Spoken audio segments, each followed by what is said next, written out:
ইবনে জিয়াদ নামক লোকটা তার ঘোড়ার পিঠে চড়ে চড়ে চড়ে চড়ে সামনের দিকে যাচ্ছে। ঘোড়া এমন প্রকট গতি নিয়ে সামনের দিকে যায়, ওই ইয়াজিদ বাগান পর্যন্ত পৌঁছাইতে পারে নাই, ঘোড়ার পিঠ থেকে পড়ে গেছে। তার দেহটা ঘোড়ার সঙ্গে বাঁধা থাকা অবস্থায় ঘোড়াটা এমন ভাবে তাকে শেষাইছেন, এমন ভাবে টানছেন, তার শরীরটা একবারে কালো বিক্ষুত হয়ে গেছে, বিচ্ছিন্ন হয়ে গেছে। তার বাড়ির মধ্যে তার সেনাবাহিনীরা, তার সঙ্গী সাথীরা তার বাড়ির মধ্যে পারে না, বাথরুমের মধ্যে মরবে, এটাই তো স্বাভাবিক অবস্থা। হাম্মাম খানার মধ্যে মরবে, এটাই স্বাভাবিক অবস্থা। শুনলে তার বর্ণনা আল্লাহুম্মা। একসাথে লাগাইতে পারো না, এগুলা ফরে রাখছো কেন? মাওলানা মুহাম্মদ ওয়া আলা আলি সাইয়্যিদিনা মুহাম্মদ লা ইলাহা লা কালমা লা ইলাহা ও লা ইলাহা ও লা ইলাহা ও লা ইলাহা ইল্লাল্লাহ লা ইলাহা লা ইলাহা حسبي ربي جل الله ما في قلبي غير الله نور محمد صل और नूर محمد हो لا إله إلا الله لا إله لا هو لا إله لا ইলাহা ইল্লাল্লাহু মুহাম্মাদুর রাসূলুল্লাহ সাল্লাল্লাহু আলাইহি ওয়াসাল্লাম। একটা জবান বন্ধ নাই, মুহাব্বতের আওয়াজে প্রেসে জাতের জিকির করি আল্লাহ আল্লাহ আল্লাহ আল্লাহ।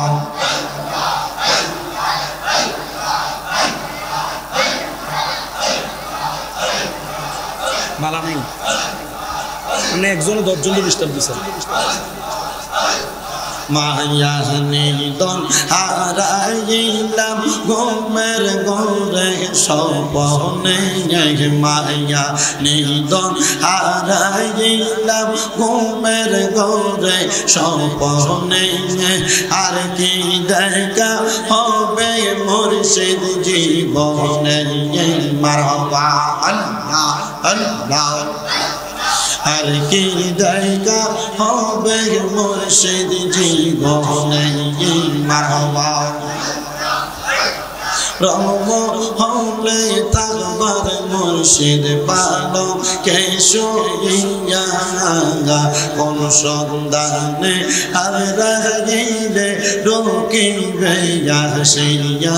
আল্লাহ আল্লাহ মায়া যদি লাগে মুর্শিদ নাও না টেনে কাছে তেগে, আর কি দেখা হবে মুর্শিদ জীবনে।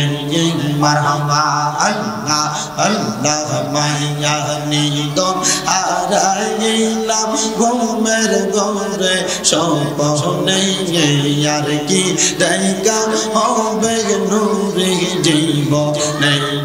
মারহাবা আল্লাহ আল্লাহ। কারবালা আর বিছাই দেলা গো আমরা শহীদে পারি না। মারহাবা জবানটা কইলা আল্লাহ। হাসান শহীদ জওহরেতে হোসেন কারবালায় হায়রে, হাসান শহীদ জওহরেতে হোসেন কারবালায়, কারবালা আর বিছাই দেলা গো আমরা শহীদে পারি না। মারহাবা আল্লাহ আল্লাহ। আমার বাহিনী আইব রে এই পোরাতের পানি লইয়া, সর্বানন্দ কিনি কান্দে মন্ত পানে চাইয়া আমার বাইনি আইব রে আল্লাহ আল্লাহ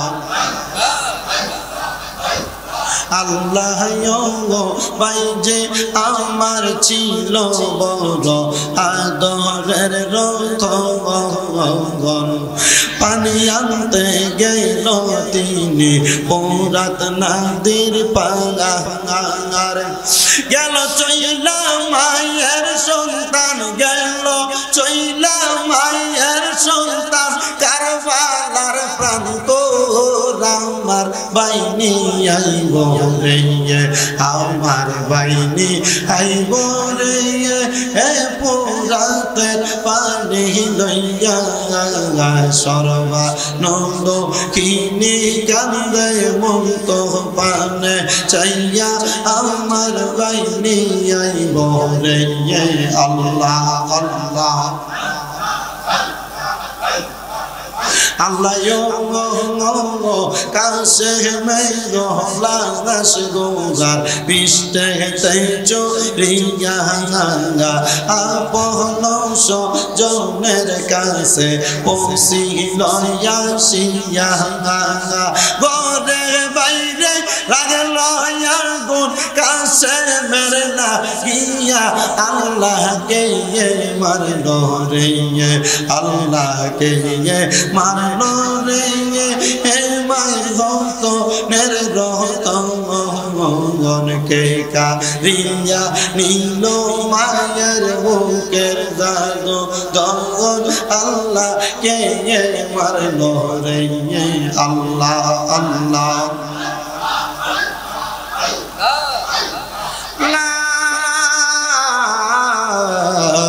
ইলাহা ইল্লাল্লাহু মুহাম্মাদুর রাসূলুল্লাহ সাল্লাল্লাহু আলাইহি ওয়াসাল্লাম আল্লাহুম্মা আমিন আল্লাহুম্মা আমিন আলহামদুলিল্লাহি রাব্বিল আলামিন আসসালাতু ওয়াসসালামু আলা রাসূলিহিল কারীম রব্বানা যালামনা আনফুসানা ওয়া ইল্লাম তাগফির লানা ওয়া তারহামনা লানাকুনান্না মিনাল খাসিরিন ইয়া ইলাহি রহম ফরমা মুস্তাফা की वास्ते खोले दे दरवाजाए रहमत गदा की वास्ते रहमतुल लिल आलमीन खत मेरे सुरजाने जहा अहमद हामिद मोहम्मद मुस्तफा की वास्ते मबूदो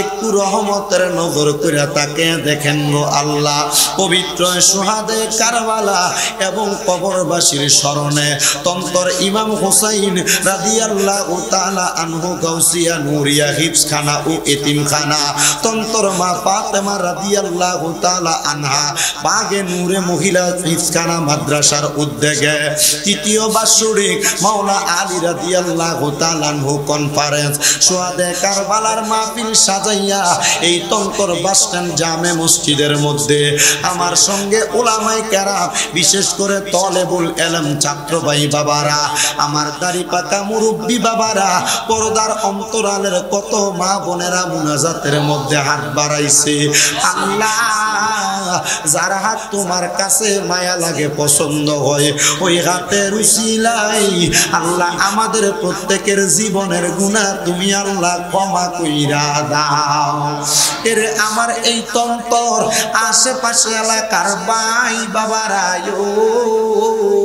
কিরে ভাই মাইকের আওয়াজ তোমাদের কানে যায়নি রে ভাই মুনাজাত হইতেছে রে ভাই আর কতকাল দুনিয়ার রং তামাশা আড্ডাবাজির মধ্যে সময় কাটাইবা একদিন দুনিয়ার হায়াত যখন তোমার শেষ হয়ে যাবে মালাকুল মউত আজরাইল তোমার সামনে চলে আসবে এমন অনেক মানুষ মারা গেছে মালাকুল মউতের চেহারা দেইখা বিছানার মধ্যে বয়ে প্রস্রাব পায়খানা কইরা দিছে বাইরা রে এমন কঠিন মুসিবত আসার আগে আসো না এই তন্তর বাস স্ট্যান্ড জামে মসজিদে আমি গুনাহগার স্বামীরা তার সঙ্গে দুইটা হাত বাড়াইয়া দেও রে ভাই।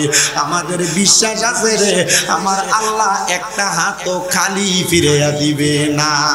মাবুদ ডাকলে কি জুড়ায় রে মন জফলে নিপান ঠান্ডা হয় না দেখিলে দুই নয়নে নয়নে রে আল্লাহ করো আল্লাহ জাগালয় তোমার মনে।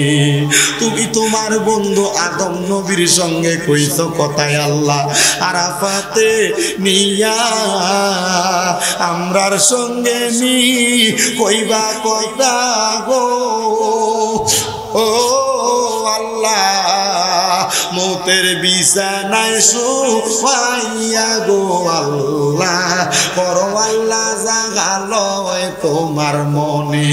তুমি তোমার বন্ধু হযরতে ইউনুস নবীর সঙ্গে কইছো কথায় আল্লাহ মাছের পেটে নিয়া আমরার সঙ্গে নি কইবা কথা গো ও আল্লাহ সাদা কাফনে ঢুকাইয়া গো আল্লাহ করো আল্লাহ জাগালয় তোমার মনে। তোমার বন্ধু মুসা নবীর সঙ্গে কইছো কথায় আল্লাহ তোর পাহাড়ে তুইলা আমরার সঙ্গে নি কইবা কথা গো ও আল্লাহ আল্লাহ মৃত্যুর পালঙ্কে উঠাই গো আল্লাহ করো আল্লাহ জাগালয় তোমার মনে।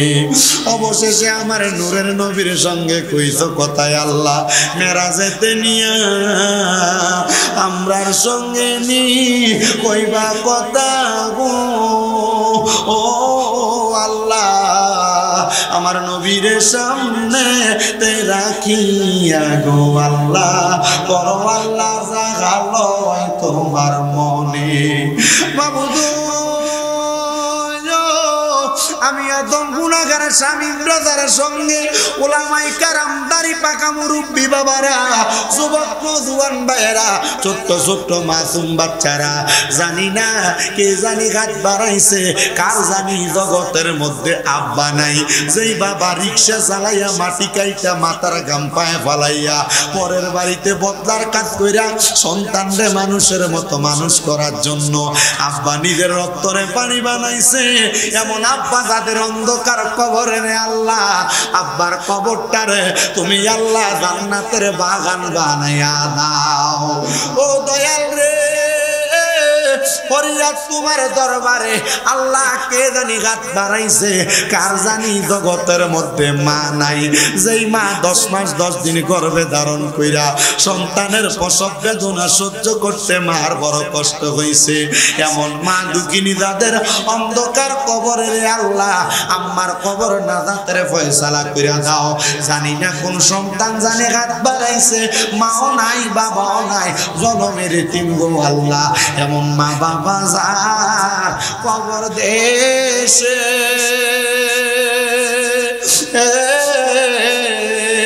আল্লাহ রাখো তোমার মায়ার নজরে সেই মা বাবার কবরেতে আযাবে তুমি দিও না দুঃখের দরদি আমার জনম দুঃখী মা আল্লাহ যাদের মা বাবা কবরে আম্মা আব্বার কবরটারে নাজাতের ফয়সালা করে দাও আল্লাহ কে জানি ঘাট বাড়াইছে গো দুনিয়ার জমিনের মধ্যে মা বাবা বেঁচে আছে অসুস্থ আমার মতো আজকে 2 মাস পর্যন্ত আমার মা বিছানার মধ্যে পড়ে আছে মাপসাই তোমার দরবারে আমার আম্মা সহ পৃথিবীর যত মা বোনেরা বাবারা অসুস্থ আল্লাহ প্রত্যেককে তুমি শেফে আদালা কামেলা নসিব করে দাও ও দয়াল এই তন্তর ইমাম হোসেন রাদিয়াল্লাহু তাআলা আনহু মাদ্রাসা এবং মা ফাতেমা মাদ্রাসা এই মাদ্রাসার মধ্যে যারা টাকা দিয়া পয়সা দিয়া শ্রম দিয়া বুদ্ধি দিয়া পরামর্শ দিয়া এই মাহফিলগুলোর ইন্তজাম করার জন্য সহযোগিতা করে। বিশেষ করে আজকে এই বৈরী আবহাওয়ার মধ্যে এই তন্তর বাসস্ট্যান্ড জামে মসজিদ কমিটির ভাই বাবারা এত সুন্দর করে মাহফিলের ইন্তজাম তাদের মসজিদের মধ্যে করার সুযোগ করে দিয়েছে। আল্লাহ মসজিদ কমিটি সহ প্রত্যেককে তোমার দরবারে সুপর্দ করলাম, তুমি তাদের জান ও মান ইজ্জতের জামিনদার হয়ে যাও। এই তন্তর বাজারের প্রত্যেকটা ব্যবসায়ীরে তুমি কবুল করো, তাদেরকে আগুন পানি থেকে হেফাজত করো, তাদের ব্যবসার মধ্যে তুমি তারাক্কি নসিব করে দাও। এই মাদ্রাসার প্রত্যেকটা ছাত্র অভিভাবক শিক্ষক সহ প্রত্যেককে তুমি কবুল মঞ্জুর করে নাও। আল্লাহ মরণ দিবা দুঃখ নাই, তবে বেঈমান বানায় মরণ দিয়েন না। মরণের আগে বারবার মক্কা মদিনা তাওয়াফ জিয়ারত নসিব করায়েন। আল্লাহ ফরিয়াদ আপনার দরবারে, বিশেষ করে অনেক প্রবাসী ভাইরা বিদেশ থেকে দোয়া চাই, আমার প্রত্যেক প্রবাসীদের খাস দোয়া তুমি কবুল মঞ্জুর করে নাও। ও মনিব ফরিয়াদ তোমার দরবারে, মরণের আগে নবীজির নূরানি চেহারা মুবারক দেখতে দেখতে আখিরি জবানে মধুর কালেমা পড়ে দিয়েন লা ইলাহা ইল্লাল্লাহু মুহাম্মাদুর রাসূলুল্লাহ সাল্লাল্লাহু আলাইহি ওয়াসাল্লাম। একটা জবান বন্ধ রাখবেন না, সবাই জবান খুলে মুহাব্বতের আওয়াজে পড়ি আলহামদুলিল্লাহ। আপনাদের আলহামদুলিল্লাহর আওয়াজ বেশি আসতে, মুহাব্বতের আওয়াজে পড়ি আলহামদুলিল্লাহ। উপস্থিত হাজিরিন, আমাদের রানীখার গাউসিয়া নুরিয়া দরবার শরীফের সম্মানিত পীর সাহেব হুজুর পীরে কামেল আল্লামা আলহাজ কারি সৈয়দ আবুল কাশেম নুরি হুজুর কেবলার শাহজাদা সৈয়দ বাকিবিল্লাহ নুরি ভাই, এই তন্তর এলাকার মানুষ সহ এই এলাকার জ্ঞানীগুণী মানুষদের সহযোগিতায় এত সুন্দর করে এলাকায় একটি দুইটি মাদ্রাসা প্রতিষ্ঠা করে কিছুদিন পর পর সোহাদে কারবালা, মিলাদুন নবীর মাহফিল, মাওলা আলীর কনফারেন্স, বিশেষ করে উনি বিশাল একটা কনফারেন্সের ইন্তজাম করে মাহফিলের মাধ্যমে আল্লাহ তাআলা এই এলাকার মধ্যে রহমত দান করেন, বরকত দান করেন এবং এই এলাকার মধ্যে বড় বড় ওলামায়ে কেরামের আগমন হয়। আপনারা সবাই খুশি না বেজার? বিশেষ করে আজকে আমার ভাই আমাকে বারবার মাদ্রাসার মধ্যে বসে বলেছে, ভাই খুব সুন্দর একটা ইন্তজাম করেছিলাম মাদ্রাসার সামনে, এখানে খুব সুন্দর আলোকসজ্জা করে আমি চিন্তা করেছিলাম মাহফিলের শ্রোতারা খুব সুন্দর করে বসবে। পরবর্তীতে যখন দেখলাম বৈরী আবহাওয়া বৃষ্টির কারণে আমরা ইন্তজামটা বাইরে করতে পারতেছি না, আমাদের তন্তর বাস স্ট্যান্ডের সম্মানিত মসজিদ কমিটি যিনারা আছেন ওনারা একাগ্রতা প্রকাশ করে আমাদেরকে সুন্দর ইন্তজাম করার সুযোগ করে দিয়েছেন। উনি বারবার ওনাদের প্রতি কৃতজ্ঞতা প্রকাশ করেছেন, আমরাও কৃতজ্ঞতা প্রকাশ করছি।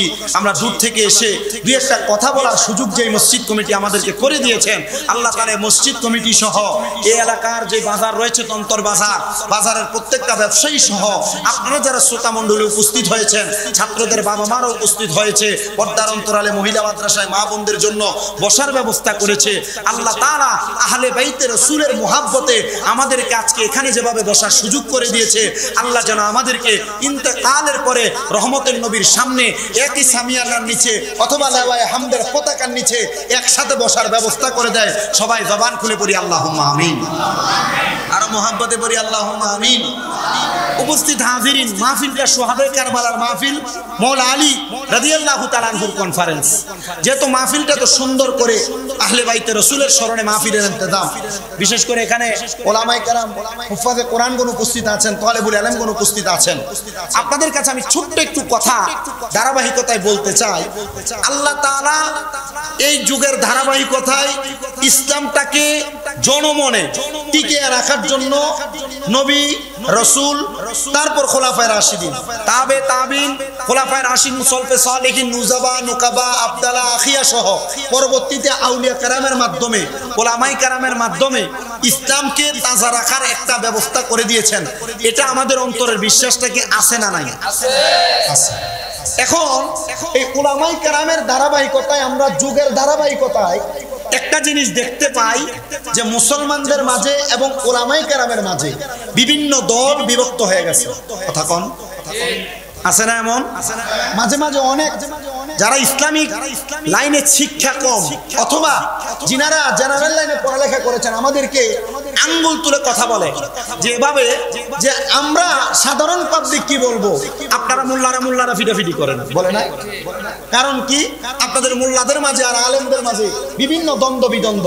এই দ্বন্দ্ব বিদ্বন্দ্ব কখন থেকে, এই দ্বন্দ্ব বিদ্বন্দ্বের মূল ধারাবাহিকতা এবং মূল শুরুটা যেখান থেকে হয়েছে সেটা হচ্ছে আহলে বাইতে রাসূলের খেলাফতের কায়েমের পরবর্তী সময় থেকে, যখন ইবনে জিয়াদের প্রেতাত্মা এবং ইয়াজিদ বাহিনী নবী বংশের উপর তাদের লাল চক্ষু প্রকাশ করেছে, তখন থেকে কিন্তু এই দলাদলি শুরু হয়েছে। বলে হুজুর, এর আগে কি দলাদলি ছিল না? এর আগে যে দলাদলি ছিল, এই দলাদলি ইহুদিদের সাথে ছিল। এর আগে যে দলাদলি ছিল নাসারাদের সাথে ছিল। এর আগে যে দলাদলিগুলো ছিল, এই দলাদলিগুলা অন্য কোন ধর্মাবলম্বী অথবা অন্য ধারাবাহিক ধর্মাবলম্বীদের সাথে ছিল। কিন্তু বর্তমানে ইবনে জিয়াদ এবং ইয়াজিদ বাহিনীর প্রেতাত্মাদের সাথে মুসলমানদের একটাই দ্বন্দ্ব, সেটা হচ্ছে ইমানি দ্বন্দ্ব। সেই ইমানি দ্বন্দ্বের মধ্যে যেই ব্যক্তি তার স্থান এবং কাল টিকিয়ে রাখতে পারে এবং ইমানটাকে ঠিক জায়গায় ধরে রাখতে পারে, সেই ব্যক্তি ইন্তেকাল করার পর রহমতের নবীর সামিয়ানার নিচে জায়গা পাবে, আর নচেত জায়গা পাবে না। আসেন আমার বাবাজিরা, আমি ডাইরেক্ট আমার আলোচনার ধারাবাহিকতা শুরু করে দেই। রাহমাতুল লিল আলামিন নবী, মদিনার কামলিওয়ালা দয়াল নবী, দুনিয়ার জমিনের মধ্যে উম্মতে মুহাম্মদীকে শিক্ষা দেওয়ার জন্য নবী, আমার নবীজির কলিজার টুকরা সন্তান খাতুনে জান্নাত মা ফাতেমাতুজ জাহরার মাধ্যমে একটা শিক্ষা আমাদেরকে দিয়ে গিয়েছেন। যদি মনোযোগ দেন আপনারা সুন্দর করে বুঝতে পারবেন। আল্লাহর নবী রাহমাতুল লিল আলামিন নবী খাতুনে জান্নাত ফাতেমাতুজ জাহরা রাদিয়াল্লাহু তাআলা আনহাকে আমার নবীজির হুজরা মুবারকের মধ্যে ডাকলেন। মনে রাখতে হবে, আহলে বাইতে রাসূল যারা, নবীর বংশধর যারা, আমার নবী তাদেরকে নিজেই সম্মান করতেন, শ্রদ্ধাবোধ করতেন। ইয়া রাসূলুল্লাহ, কেন আপনি তাদেরকে সম্মান করেন, শ্রদ্ধা করেন? আমার নবী ডাক দিয়া কই, উম্মত, আমার আহলে বায়াত, আমার উম্মতের নাজাতের তরি যারা দুনিয়ার জমিনের মধ্যে আমি নবীজির বংশধর আহলে বায়াতকে ভালোবাসবে, আমি নবী বললাম এই আহলে বায়াত আমার উম্মতে মুহাম্মদী গুলাকে সুপারিশ করে করে জান্নাতে নিয়ে যাবে। খাতুনে জান্নাত মা ফাতেমাতুজ জাহরা রাদিয়াল্লাহু তাআলা আনহাকে আমার নবী গর্ভ মুবারকে ডাক দিলেন। খাতুনে জান্নাত আমার নবীজির হুজরা মুবারকে প্রবেশ করলেন। আমার নবী দাঁড়ায় গেলেন। সাওয়ানিয়ে কারবালা নামক একটা কিতাবের মধ্যে কত সুন্দর করে ঘটনাটা উল্লেখ করা। রহমতের নবী দাঁড়ায় গেলেন। আমার নবী দাঁড়ায় যাওয়ার সাথে সাথে খাতুনে জান্নাতে আমার নবী যেই জায়গায় বসা ছিলেন সেই জায়গার মধ্যে বসাইলেন। রহমতের নবীজি খাতুনে জান্নাত ফাতেমাতুজ জাহরা রাদিয়াল্লাহু তাআলা আনহাকে নবীজির জায়গায় বসায়া ঘরের একটা কর্নার থেকে আমার নবী সাদা একটা বড় কাপড়ের টুকরা হাতের মধ্যে নিলেন। ওই সাদা কাপড়ের টুকরাটা আমার নবী হাত মুবারকের মধ্যে নিয়া আমার নবীজির হাত মুবারক দিয়া আমার নবীজি ওই কাপড়টাকে চারটা টুকরা করলেন। বলেন কয়টা টুকরা? নবী আমার চারটা টুকরা করে খাতুনে জান্নাত ফাতেমাতুজ জাহরার হাতে একটা টুকরা দিলেন। ডাক দিয়া বলে, ওগো খাতুনে জান্নাত ফাতেমাতুজ জাহরা, এই একটা কাপড়ের টুকরা আমি নবীজি তোমার হাতে দিলাম তোমার কাফনের জন্য। আরেকটা কাপড়ের টুকরা আমি নবী তুমি খাতুনে জান্নাতের হাতে দিলাম। ওই কাপড়টা তুমি আমার হযরতে আলী কাররামাল্লাহু ওয়াজহুর হাতে দিবা। বলবা এটা আমি নবীকে আমার আল্লাহ তাআলা জিবরাইলের মাধ্যমে প্রদান করেছেন হাদিয়া সৌরভ, যেন আমি নবী তুমি খাতুনে জান্নাত এবং হযরত আলী কাররামাল্লাহু ওয়াজহুর হাতে দিয়ে দেই। আরেকটা কাপড়ের টুকরা আমার নবী যে হাত মুবারকের মধ্যে নিয়া নবী আমার ডাক দিয়া কই, ওগো খাতুনে জান্নাত ফাতেমা, এই কাপড়ের টুকরাটা হযরত ইমাম হাসান রাদিয়াল্লাহু তাআলা আনহুর জন্য বরাদ্দ। ইয়া রাসূলুল্লাহ, ইয়া হাবিবাল্লাহ, আপনার হাত মুবারকের মধ্যে আরেকটা কাপড় দেখা যায়। আমার নবী বলেছেন, ওগো খাতুনে জান্নাত ফাতেমা, এই কাপড়ের টুকরাটা আমি নবীর জন্য। রহমতের নবীজির সামনে খাতুনে জান্নাত ফাতেমাতুজ জাহরা রাদিয়াল্লাহু তাআলা আনহা ডাক দিয়া বলি, ইয়া রাসূলুল্লাহ, মায়ার নবী গো, আপনার হাত মুবারকের মধ্যে যে কাপড়টা ছিল, আপনি চাইলে এই কাপড়টাকে 5টা টুকরা করে আমার হুসাইনের জন্য একটা টুকরা দিতে পারতেন। আপনি নবী আপনার জন্য একটা কাপড়ের টুকরা রাখলেন। আমি খাতুনে জান্নাতকে একটা কাপড়ের টুকরা দিলেন। হযরত আলী রাদিয়াল্লাহু তাআলা আনহুর জন্য একটা কাপড়ের টুকরা দিলেন। আমার ইমাম হাসান রাদিয়াল্লাহু তাআলা আনহুর জন্য আপনি আরেকটা কাপড়ের টুকরা দিলেন। নবীজি আপনার কাছে জানতে চাই, আপনি বলেন না আমার ইমাম হুসাইন রাদিয়াল্লাহু তাআলা আনহুর জন্য আপনি তো একটা কাপড়ের টুকরা দিলেন না? আমার নবী কান্না করে দিলেন।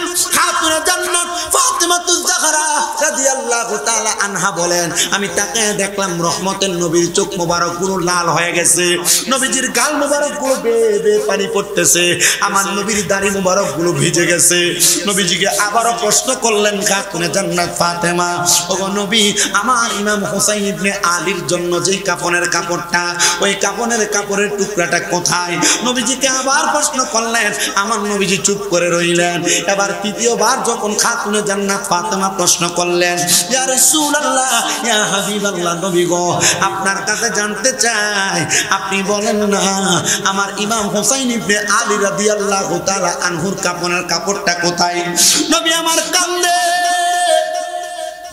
আর ডাক দিয়া বলে, ওগো ফাতেমা তু জাহরা, আমার আল্লাহ তাআলা হযরতে জিবরাইলের মাধ্যমে আমি নবীর কাছে যেই কাফনের কাপড়টা পাঠাইছেন, এই কাফনের কাপড়টা হযরত হুসাইন ইবনে আলী ছাড়া আমরা চারজনের জন্য বরাদ্দ। কিন্তু তুমি হযরত হুসাইন রাদিয়াল্লাহু তাআলা আনহুর কথা বারবার বললাম। ফাতেমা, আমার আল্লাহ তাআলা জিবরাইল আলাইহিস সালাতু ওয়াস সালামের মাধ্যমে নবীর কাছে খবর পাঠাইছেন, আমি নবীর কাছে আযান জারি করে দিয়েছেন। আমার আল্লাহ তাআলা জানিয়ে দিয়েছে রে, আমার ইমাম হুসাইন ইবনে আলী রাদিয়াল্লাহু তাআলা আনহুর শাহাদাতের পরে আমার হুসাইন ইবনে আলী রাদিয়াল্লাহু তাআলা আনহুর শরীর মুবারকের মধ্যে কাফনের কাপড় লাগবে না। ওই ইবনে জিয়াদের দলেরা, ওই ইয়াজিদ বাহিনীর দলেরা আমার হুসাইন রাদিয়াল্লাহু তাআলা আনহুর শরীর মুবারকের মধ্যে বড় অত্যাচার করবে, হুসাইন রাদিয়াল্লাহু তাআলা আনহুর শরীর মুবারকের মধ্যে বড় অত্যাচার করবে। ঠিকই আমি কিতাব পড়ে দেখলাম, ওই ইবনে জিয়াদ ইয়াজিদ বাহিনীর লোকেরা আমার নবীজির কলিজার টুকরা নাতি হযরত ইমাম হুসাইন রাদিয়াল্লাহু তাআলা আনহুর ঠোঁট মুবারকের মধ্যে তীর দিয়া দিয়া আঘাত করেছে, হুসাইন রাদিয়াল্লাহু তাআলা আনহুর গর্দান মুবারকের মধ্যে তরবারি দ্বারা আঘাত করেছে। আমি জানি না যারা তরবারি দিয়ে আঘাত করেছিল এর মধ্যে ৭,০০০ কোরআনে হাফেজ ছিল, ৭,০০০ কোরআনে হাফেজ ছিল, ৩,০০০ মুফতি সাহেব ছিল। মুসলমান মনে রাখতে হবে, কোরআনে হাফেজ দেখলে পাগল হওয়া যাবে না, মুফতি মুহাদ্দিস দেখলে পাগল হওয়া যাবে না, আরে বড় পাঞ্জাবিওয়ালা টুপিওয়ালা দেখলে পাগল হওয়া যাবে না।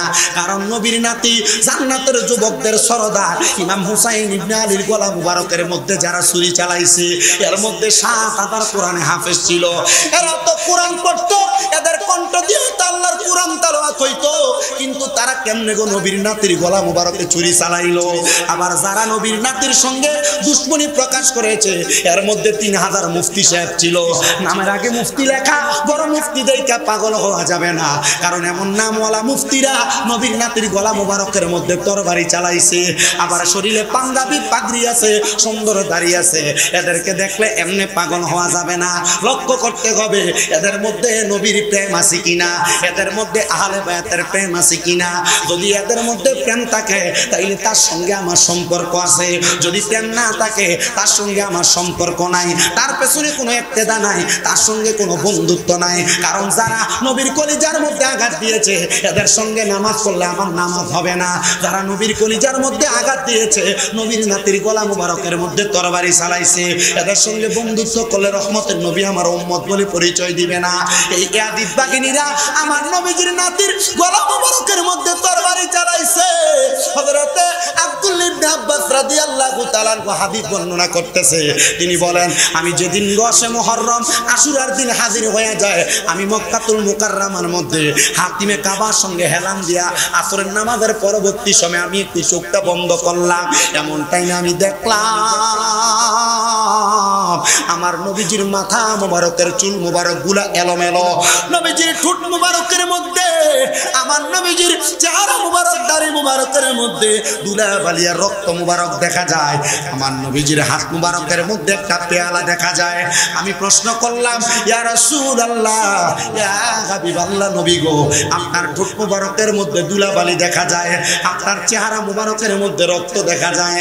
আমার নবীজি কান্না করে দিয়েছেন আর ডাক দিয়া বলেন, ইয়া রাসূলুল্লাহ, আব্দুল্লাহ ইবনে আব্বাস, আমি নবীজির ঠোঁট মুবারকের মধ্যে দুলা বালি আর রক্ত কেন জানোনি? আমার হযরতে হুসাইন ইবনে আলী রাদিয়াল্লাহু তাআলা ঘুরে ওই কারবালার ময়দানে শাহাদাত করে দেওয়া হয়েছে।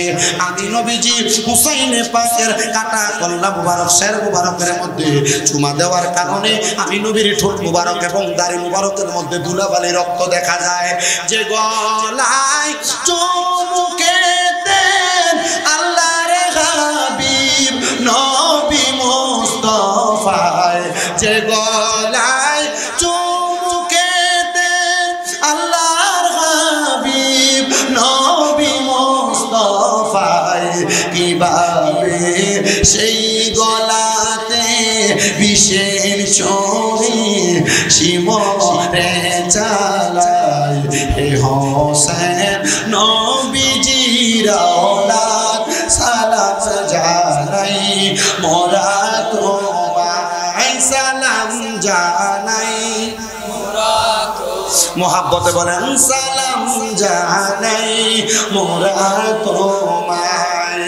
জানি না কেমন করে ছিলেন নবী সোনার মদিনায়, জানি না কেমন করে ছিলেন নবী সোনার মদিনায়। যে সময় দুষ্ট এজিদ হোসেনের গলায় তলোয়ার, হে হোসেন নবীজির আওলাদ সালাম জানাই, মোরা তোমায় সালাম জানাই। মাই বলেন সালাম জানাই। যে মাথায় হাতে বুলিয়ে ঘুম পাড়াতেন আম্মা ফাতেমায়, যে মাথায় হাতে বুলিয়ে ঘুম পাড়াতেন আম্মা ফাতেমায়, কিভাবে সেই মাথাকে নীল তারা তীরের আগায়, যেভাবে সেই মাথাকে নীল তারা তীরের আগায়। হে হোসেন নবীজির আওলাদ সালাম জানাই, মোরা তোমায় সালাম জানাই, মাই সালাম জানাই, মাই সালাম জানাই। আমার মুসলমান ইমানদাররা, হুসাইনে পাক রাদিয়াল্লাহু তাআলা আনহুর শাহাদাত হওয়ার পরবর্তী সময়ে আমরা জানি হুসাইনে পাক রাদিয়াল্লাহু তাআলা আনহুরে যারা শাহাদাত করেছিলেন, যারা শহীদ করেছিলেন, তারা এজিদের দল। কিন্তু এজিদ যে নবীর বংশের সঙ্গে এমন বেঈমানি করলো, নবীর বংশের সঙ্গে এমন বাজে আচরণ করলো, এই এজিদের পরবর্তী সময়ে কেমন অবস্থা হয়েছিল, এজিদের শেষ পরিণতিটা কি হয়েছিল। নবীর নাতির সঙ্গে দুশমনি করবে, সুন্নিরা যদি সোহাদায়ে কারবালার মাহফিল করে, সুন্নিরা যদি ইয়া হাসান শাহ হুসাইন বলে বলে জিকির করে, সুন্নিদেরকে বন্ড বলে, বেদাতি বলে বিভিন্ন তহমত দেওয়া হয়, দেয় কি দেয় না? ও বাবা, এগুলা যখন শুনবেন বুঝতে হবে এরা এজিদের পেতাত্তা, এজিদের দলের মানুষ, এজিদের পক্ষে কথা বলে, এজিদরে বাঁচাইতে চায়, এজিদের নামের শেষে রহমতুল্লাহ আলাইহি লাগায়, এজিদের নামের আগে আমিরুল মুমিনিন লাগায়। নাউজুবিল্লাহ নাই? এজিদের নামের আগে না আমিরুল মুমিনিন লাগায়। হিন্দু একটা বেড়ালে দাঁড় করায়া, খ্রিস্টান একটা বেড়ালে দাঁড় করায়া, আপনি যদি ওনারা বলেন মসজিদের ইমামতি করবার লাগা, কাম হবে? কথা বলেন, কাম হবে? এজিদের মতো বাজে মানুষ, দুশ্চরিত্র মানুষ রে আমিরুল মুমিনিন যারা বলে, এদের বিবেকের মধ্যে সমস্যা। এজিদকে যারা নামের শেষে রহমতুল্লাহ আলাইহি লাগায়, এদের বিবেকের মধ্যে সমস্যা। এরা একবারও চিন্তা করে না যে ইয়াজিদ নবীর বংশের সঙ্গে দুশমনি করেছে, তাকে আমরা কেমনে রহমতুল্লাহ আলাইহি বলি। এরা শুধু উপাধি এইটাই দেয় না, এজিদের নামের আগে তারা হাফেজ লাগায়। আরে নবীর বংশের সঙ্গে এমন গাদ্দারি করার পরে তারা কেমন করে এমন নামের বড় বড় উপাধি লাগায়। মনে রাখতে হবে আমার নবীজির নাতি ইমাম হুসাইন রাদিয়াল্লাহু তাআলা আনহুকে যখন ইবনে জিয়াদ শহীদ করেছে, শাহাদাত করার পরে ওই ইয়াজিদ কোনো সাধারণভাবে মারা যায় নাই।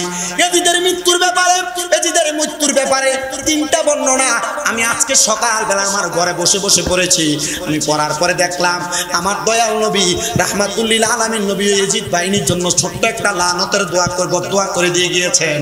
আমার নবীজির ওই বদদোয়াটা এমন ভাবে কাজে লাগছে।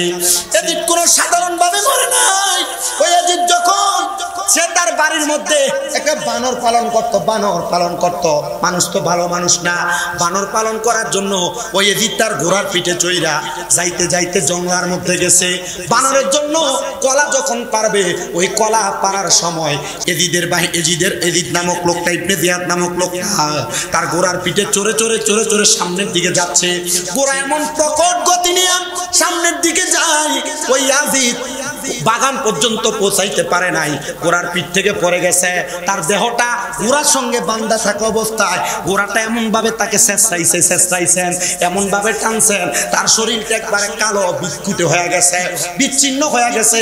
তার বাড়ির মধ্যে তার সেনাবাহিনীরা, তার সঙ্গী সাথীরা তার বাড়ির মধ্যে পারে না, বাথরুমের মধ্যে মরবে, এটাই তো স্বাভাবিক অবস্থা। হাম্মাম খানার মধ্যে মরবে, এটাই স্বাভাবিক অবস্থা। ঘোড়ার পিঠ থেকে পইরা মরবে, এটাই তো স্বাভাবিক অবস্থা। এই জন্য মনে রাখতে হবে নবীর নাতিদেরকে ভালোবাসতে হবে, আহলে বায়াতে রাসূলদেরকে ভালোবাসতে হবে। এদের সঙ্গে কেউ যদি দুশমনি করে, এরা এমন ভাবে বাথরুমের মধ্যে মরবে, বাথরুমের পাশে তাদের জায়গা হবে, খারাপ ভাবে মারা যাবে, শরীর তাদের কালো হয়ে যাবে। আল্লাহ তাআলা এমন ইয়াজিদ বাহিনীর যারা পেতাত্তা, এদের থেকে আমাদেরকে দূরে রেখে নবীর নাতি ইমাম হুসাইনে পাক রাদিয়াল্লাহু তাআলা আনহু দলে রাইখা হুসাইনি মুসলমান হিসেবে আমাদেরকে কবুল করেন। জোরে পড়েন আমিন। আল্লাহুম্মা সাল্লি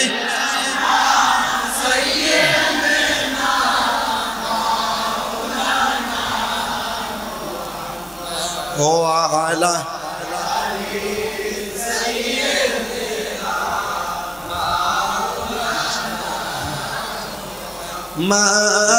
মাদাল্লাহুম্মা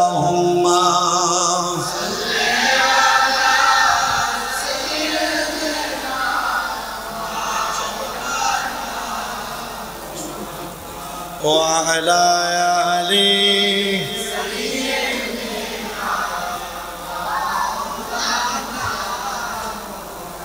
কারবালায় ঘটিল এক আজব কাহিনী, কারবালায় ঘটিল এক আজব কাহিনী। নবীর আওলাদ আজগর শহীদ পাইল না পানি, বলেন নবীর আওলাদ আজগর শহীদ পাইল না পানি। নবীর আওলাদ সম্মান করো কোরআনের বাণী, বলেন নবীর আওলাদ সম্মান করো কোরআনের বাণী। বিয়া তবি করে কেউ বাঁচতে পারেনি, নবীর আওলাদ আজগর শহীদ পাইল না পানি, বলেন কারবালায় ঘটিল এক আজব কাহিনী। নবীর আওলাদ আজগর শহীদ পাইল না পানি, বাবারে নবীর আওলাদ আজগর শহীদ পাইল না পানি। জিহ্বা শুকায়, গলা শুকায়, শুকায় ঠোঁটখানি, বলেন জিহ্বা শুকায়, গলা শুকায়, শুকায় ঠোঁটখানি। কান্নার আওয়াজ বাহির হয় না, কান্নার আওয়াজ বাহির হয় না, সেই জাদুমণি। নবীর আওলাদ আজগর শহীদ পাইল না পানি, বলেন কারবালায় ঘটিল এক আজব কাহিনী। নবীর আওলাদ আজগর শহীদ পাইল, এই বলেন নবীর আওলাদ আজগর শহীদ পাইল। আজগরে পানি পান করিলে তলোয়ার ধরতনি, বলেন আজগরে পানি পান তলোয়ার উত্তর হবে তাহার তোষে বয়স হয়নি নবীর আওলাদ আজগর শহীদ পাইল না পানি বাবারে নবীর আওলাদ আজগর শহীদ আরে কারা করলো কারবালাতে এমন শয়তানি বলেন কারা করলো কারবালাতে এমন শয়তানি মাথায় টুপি মুখে দাড়ি মাথায় টুপি মুখে দাড়ি গায়ে জুব্বা খানি নবীর আওলাদ আজগর শহীদ পাইল না পানি বলেন কারবালায় ঘটিল এক আজব কাহিনী নবীর আওলাদ আজগর শহীদ নি বাবারে নবীর আওলাদ। এবার আসেন একটু মনোযোগ দেন। মা বোনেরা সন্তানকে ভালোবাসে মুহাব্বত করে, কথাটা সত্য না মিথ্যা? তো হযরত ইমামে আলী মাকাম ইমাম হুসাইন রাদিয়াল্লাহু তাআলা আনহুর দুইটা সন্তানের মধ্যে একজনের নাম হযরতে আলী আসগর, আরেকজনের নাম হযরতে আলী আকবর। এই দুইজন সন্তান কারবালার ময়দানের মধ্যে সবচাইতে বেশি কষ্ট, সবচাইতে বেশি পরিশ্রম, সবচাইতে বেশি লাঞ্ছনা এবং বঞ্চনার শিকার হয়েছেন। এর মধ্যে যে সন্তানটা ছোট সন্তান হযরতে ইমামে আলী আসগর রাদিয়াল্লাহু তাআলা আনহু, আরেকজন সন্তান হযরত ইমাম আলী আকবর রাদিয়াল্লাহু তাআলা আনহু। ইমাম আলী আকবর রাদিয়াল্লাহু তাআলা আনহু যখন দেখলেন কারবালার ময়দানের মধ্যে আহলে বায়াতের সদস্যরা পানির জন্য কারবালার ময়দানের মধ্যে কাতরাচ্ছেন, এমন টাইমে হযরতে আলী আকবর রাদিয়াল্লাহু তাআলা আনহু হাত তুললেন, ওগো আব্বা জান, কারবালার ময়দানে আহলে বায়াতের সদস্যদের তাঁবুর মধ্যে কারোর কাছে কোনো পানি নাই, কি নাই? কারোর কাছে কোনো পানি নাই। আব্বা জান, আপনি আমার ছোট ভাই ইমাম আলী আকবরকে আপনার কুল মুবারকের মধ্যে করে নিয়ে যখন আপনি পুরাত নদীর পারে গিয়েছেন, ওই ইবনে জিয়াদের লোকেরা আমার ছোট ভাইয়ের কলিজার মধ্যে তারা তীর মেরে দিয়েছে। ও আব্বা, আপনি তাকে জান্নাতের সুধা পান করায়া আমার মা জননীর হাতের মধ্যে দিয়েছেন। আব্বা গো, আমার মা হযরতে সাগারা বানু এখনো পর্যন্ত সন্তান হারা বেদনা নিয়ে এই তাঁবুর মধ্যে অবস্থান করতেছে। আপনি আমি হযরতে আলী আকবরকে একবার অনুমতি দেন, আপনি যদি আমার অনুমতি দেন আমি পানির জন্য ওই ফুরাত নদীর পারে যাব, আমাকে একটা তরবারি দিবেন, ওই তরবারি দ্বারা আমি ইবনে জিয়াদ শহীদ বাহিনীকে আমি কতল করব, কতল করে আমি আহলে বায়াতকে পানি পান করানোর জন্য আমি চেষ্টা চালাইব। নবীজির কলিজার টুকরা নাতি হযরতে ইমাম হুসাইন রাদিয়াল্লাহু তাআলা আনহু অনুমতি প্রদান করলেন। হযরতে আলী আকবর রাদিয়াল্লাহু তাআলা আনহু গোরার পিঠে উইটা হযরতে আলী কাররামাল্লাহু ওয়াজহুর খিনজিরটা নিয়ে, তরবারিটা নিয়ে উনি এমন ভাবে রওনা করেছে ওই কারবালার ময়দানে ফুরাত নদীর পারের মধ্যে যাইয়া হযরতে আলী আকবর পানির জন্য যখন হাত বাড়ায়, হযরতে আলী আকবরকে গোরা দ্বারা দাওয়া করা হয়েছে। হযরতে আলী আকবর বলেন, আমার পেছন থেকে যখন তারা গোরা দিয়ে ধাওয়া করে, আমি আলী আকবর আমার অন্তরের মধ্যে অন্য কোনো কিছু ধারণা করলাম না, আমি একটাবার আমার জবান দ্বারা সাল্লু আলাইকা ইয়া রাসূলুল্লাহ শব্দ ব্যবহার করলাম। সাল্লু আলাইকা ইয়া রাসূলুল্লাহ শব্দটা ব্যবহার করে আমি আমার গোড়াটা দিয়া পেছনের দিকে আর না দৌড়াইয়া আমি আমার গোড়ার লাগামটারে টাইনা দইরা এজিদ বাহিনীর দিকে আমি আবার দাওয়া করতে লাগলাম। আমি তাকে দেখলাম আমি তরবারি চালানো লাগে নাই, ওই এজিদ বাহিনীরা আমার গোড়ার দাওয়ার সাথে সাথে সামনের দিকে আবার চলে যাচ্ছে। আমি আমার তরবারি দিয়ে পেছন থেকে একজন একজন একজন একজন করে তাদেরকে কতল করে দিলাম, আমি তারা জাহান্নামের রাস্তা দেখায় দিলাম। আমি যখন একজন একজন করে কতল করে দেই, আমি দেখলাম তাদেরকে এক এক করে অনেকগুলোর আমি কতল করে ফেলছি। কিন্তু আমি আলী আকবরের এমন পানির পিপাসা, আমি পানির পিপাসাটা নিয়ে আমি আমার গোড়াটারে নিয়ে আমি আবার আহলে বায়াতের তাঁবুর কাছে গেলাম, ডাক দিলাম, ওগো আমার আব্বা জান হযরত ইমাম হুসাইন ইবনে আলী রাদিয়াল্লাহু তাআলা আনহু, একটু পানি কি আমি আলী আকবরের এই জিহ্বা মুবারকের মধ্যে দেওয়া যাবে? যদি আরেকটা ফোঁটা পানি দিয়া আমি আলী আকবরের জিহ্বাটা এবং কলবটা আপনি ঠান্ডা করতে পারেন, আমার একটা বিশ্বাস ওই জিহ্বাগিনীর একটা লোক আমি আলী আকবরের তরবারি থেকে বাঁচতে পারবে না। আমি আলী আকবর একা একা প্রত্যেকটা জিহ্বাগিনীরে কতল করে দিব। ইমাম হুসাইন ইবনে আলী রাদিয়াল্লাহু তাআলা আনহু চোখ মুবারকের পানিগুলা ছেড়ে দিয়ে কান্না করে ডাক দিয়া কয়, আলী আকবর, আমি হুসাইনে পাক রাদিয়াল্লাহু তাআলা আনহুর নানার কারণে আল্লাহ তাআলা জগতের মধ্যে এত সুন্দর পানির ফোয়ারা বসাইছে, কিন্তু আমি ইমাম হুসাইন রাদিয়াল্লাহু তাআলা আনহুরে আমার আল্লাহ তাআলা আমার নানার মাধ্যমে এমন একটা কঠিন পরীক্ষার মধ্যে পালাইছে, আমি চাইলেও তোমার এই মুহূর্তে একটু পানি তোমার জিহ্বাতে দিতে পারবো না। আলী আকবর, চিন্তা করবা না, চিন্তা করবা না, তুমি যুদ্ধের ময়দানে চলে যাও। আমি ইমাম হুসাইন বলে দিলাম রে, যদিও দুনিয়ার পানি তুমি পান করতে পারবে না, আমার নানা মুহাম্মদুর রাসূলুল্লাহ সাল্লাল্লাহু আলাইহি ওয়াসাল্লাম নবীজি তোমার জন্য কাউসারের পানি নিয়ে দাঁড়িয়ে রইছে। জবান খুলে জোরে জোরে বলেন না সুবহানাল্লাহ। ও মুসলমান, হযরত ইমাম আলী আকবর রাদিয়াল্লাহু তাআলা আনহুর শাহাদাত হয়ে গেছে। কারবালার ময়দানে আর একজন পুরুষও নাই, একজন শুধু আছে হযরত ইমাম জয়নুল আবিদিন রাদিয়াল্লাহু তাআলা আনহু, কিন্তু উনি বড় অসুস্থ, জ্বরের কারণে ওই তাবু থেকে শোয়া থেকে উঠতে পারতেছিলেন না। হযরত ইমাম জয়নুল আবিদিন যুদ্ধ কেমনে করবে, 9 মুহররমের রাত্রবেলা হাজির হয়ে গেছে। ইমামে আলী মাকাম ইমাম হুসাইন রাদিয়াল্লাহু তাআলা আনহু বলেন, আমি এশারের নামাজ আদায় করলাম।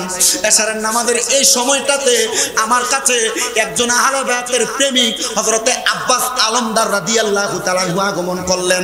হযরত আব্বাস আলমদার আইসা এশারের নামাজের পরবর্তী সময় আবেদন করলেন, ওগো হুসাইন রাদিয়াল্লাহু তাআলা আনহু, আপনি যদি আমার অনুমতি দেন আমি কারবালার ময়দানের পাশে পুরাত নদী থেকে একটু পানি নিয়ে আপনার কাছে আগমন করব। আব্বাস আলমদার অনুমতি পাইয়া এদিক বাহিনীর সামনে পুরাত নদীর পাড়ে গেলেন পানি পান করার জন্য। উনি বলেন, আমি গোড়ার পিঠে চইরা আমি যখন পানির জন্য হাত দিয়া কোষ করে পানি নিতেছি, আমার আগে যতজন সদস্য পুরাত নদীর পানি নিতে চাইলো, এদিক বাহিনী প্রত্যেকটা বাধা প্রদান করেছে, কিন্তু তারা আমি আব্বাস আলমদারে বাধা দেয় নাই।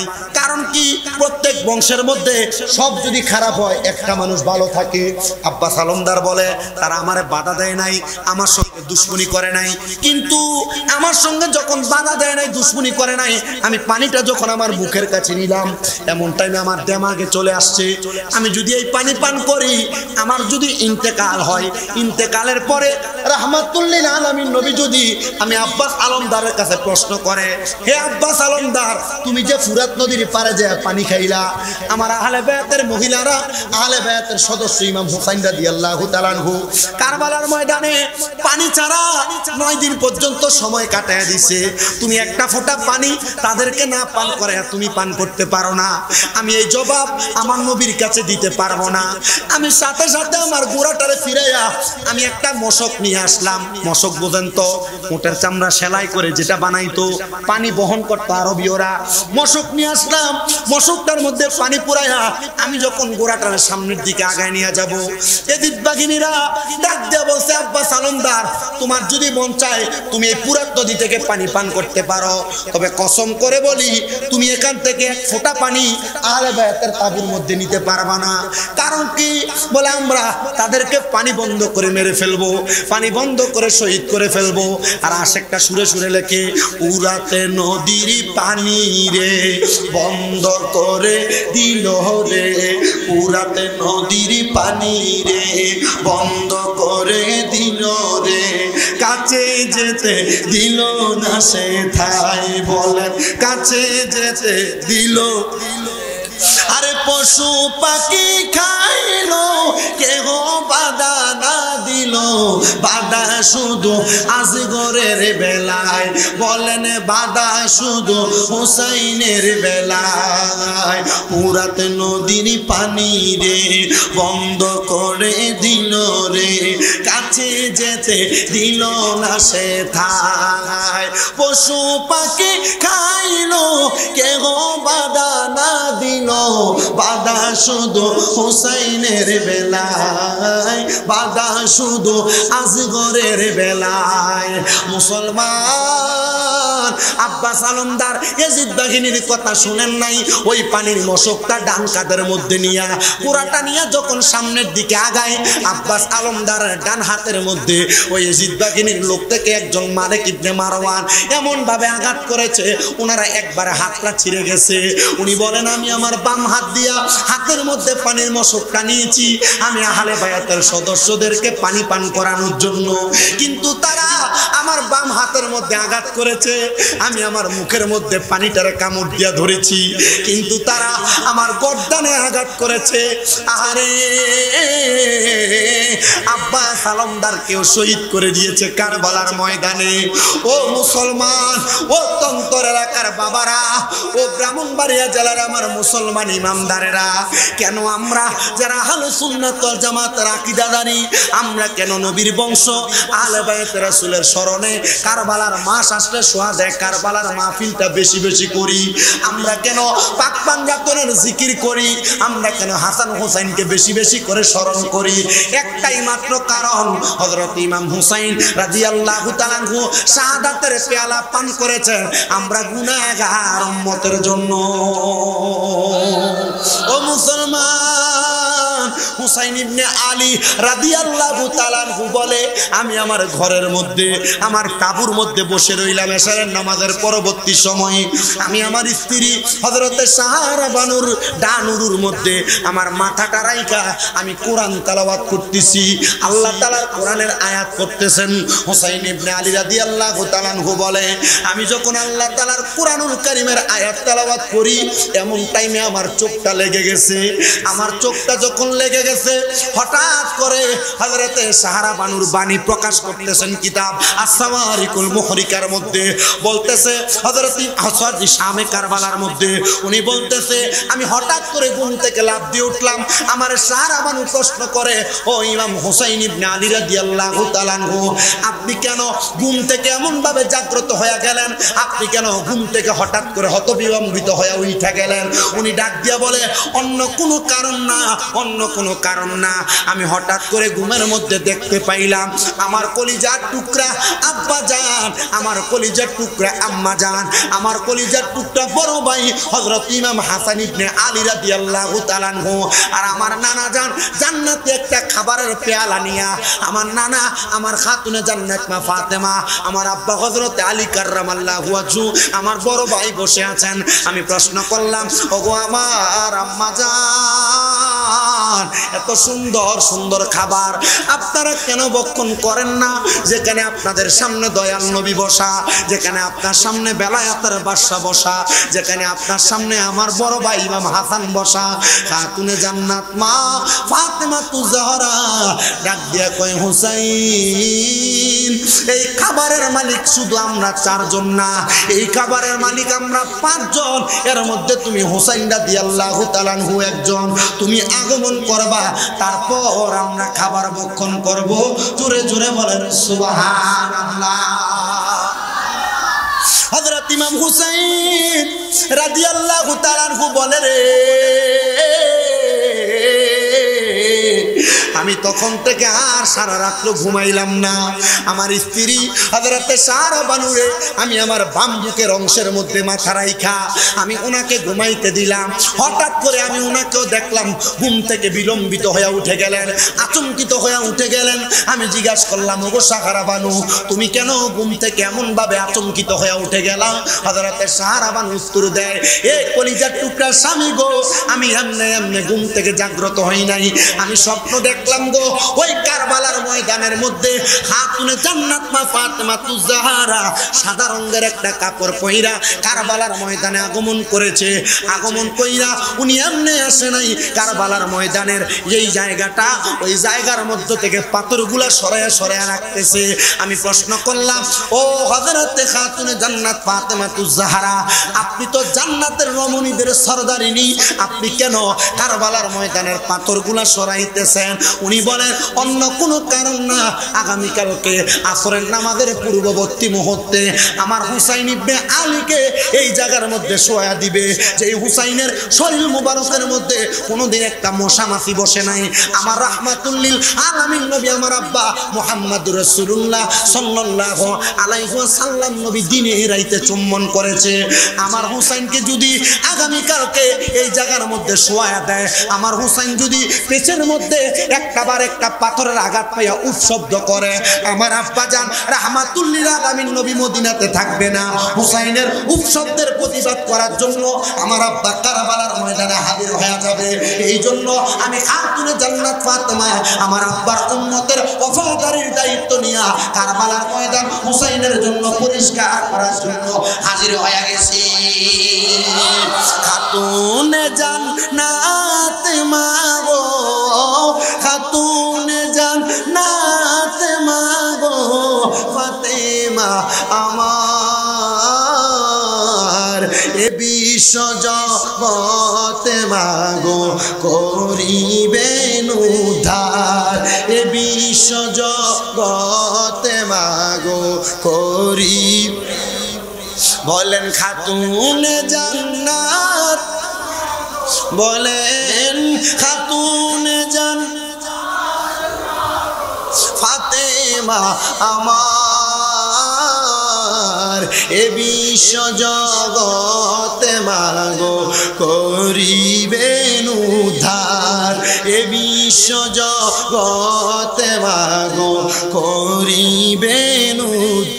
তুমি নবী নন্দিনী মাওলায় আলীর জানের জিগার, হাসান হুসাইনের জননী, জান্নাতের রমণীর সরদার, জান্নাতের রমণীর সরদার ফাতেমা জননী, এ বিশ্ব জগতে মাগো করিবেন উজার, খাতুনে জান্নাত মাগো, খাতুনে জান্নাত মাগো ফাতেমা আমার, এ বিশ্ব জগতে মাগো করিলেন উজার, এ বিশ্ব জগতে মাগো করিলেন উজার। সালাতুনিয়া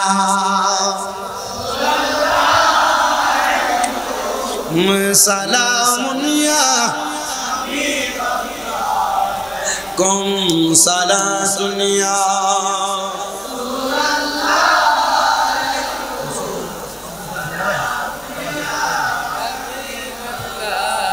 মুহাম্মদ মুস্তাফা নূরুন আলা নূর, হাবিবে কিবরিয়া নূরুন আলা নূর। সালাতুনিয়া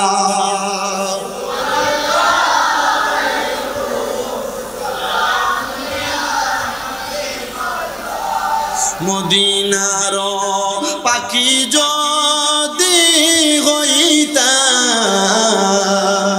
উড়ে উড়ে রওজা জিয়ারত করিতাম। সালাতুনিয়া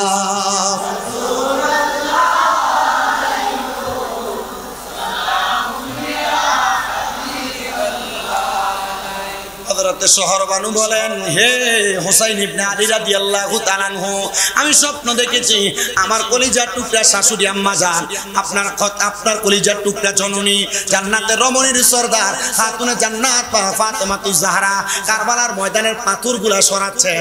যদি আপনার পিঠের মধ্যে আগামীকালকে একটা পাথরের ব্যথা লাগে, আপনি যদি একবার উপশব্দ করেন, রহমতের নবী রওজা মুবারকে থাকবে না, আপনার উদ্ধার করার জন্য রহমতের নবী রওজা মুবারক থেকে চলে আসবে।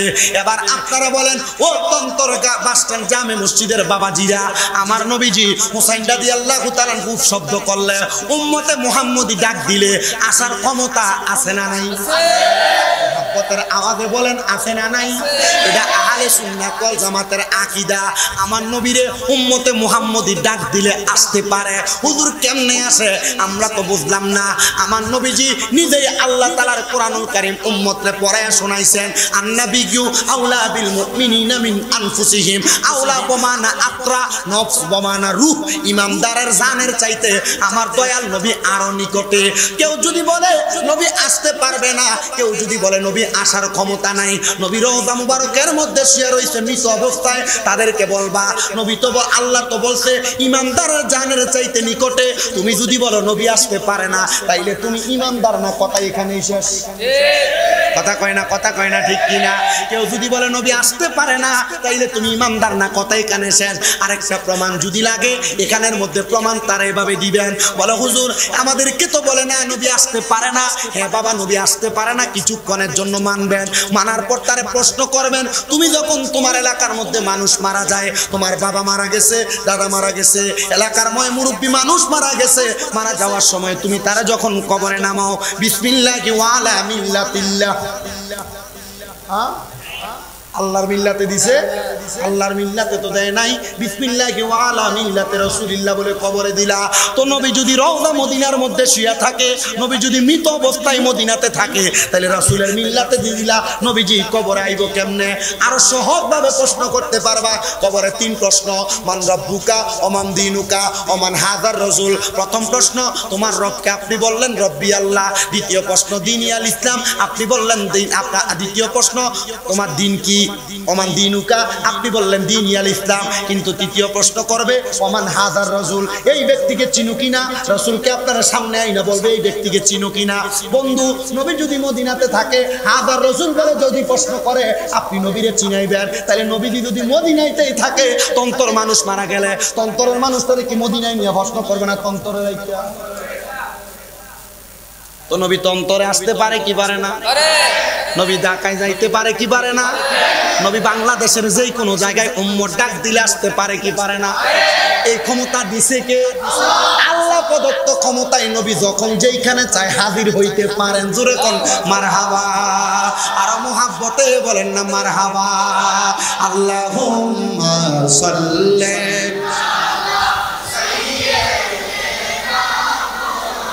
মাদনামি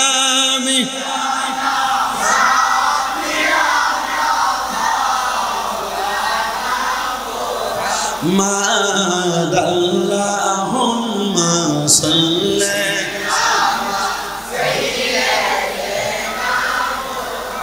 মাদনাবি